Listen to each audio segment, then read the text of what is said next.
মল্লিকজির হাতের কাঁঠাল চিংড়ি রান্না হবে আজকে। এই যে মশলা, জিরে, ধনে, আদা, চৈঝাল, লং, ইলাচি, দারচিনি, তেজপাতা, শুকনো লঙ্কা, চিংড়ি মাছ দিয়ে রান্না হবে।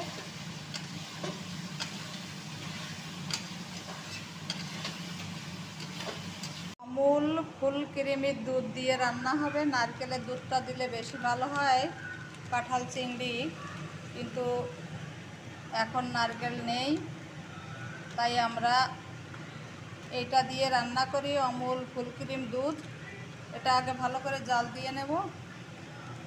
এই দুধেও অসাধারণ খেতে হয় কাঁঠাল চিংড়ি।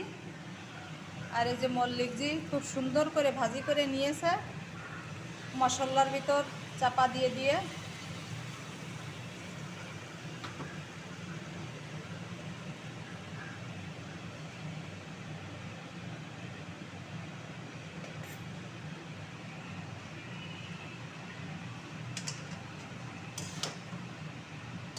এখন দুধটা অ্যাড করছে।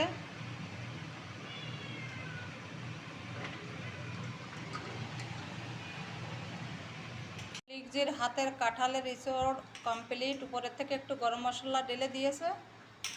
আর কি রান্না হয়েছে, কচু, তিল কচু আর মান কচু ভাজি। সবাই একসঙ্গে খাবার খাচ্ছি আমরা। চলে এসো বন্ধু।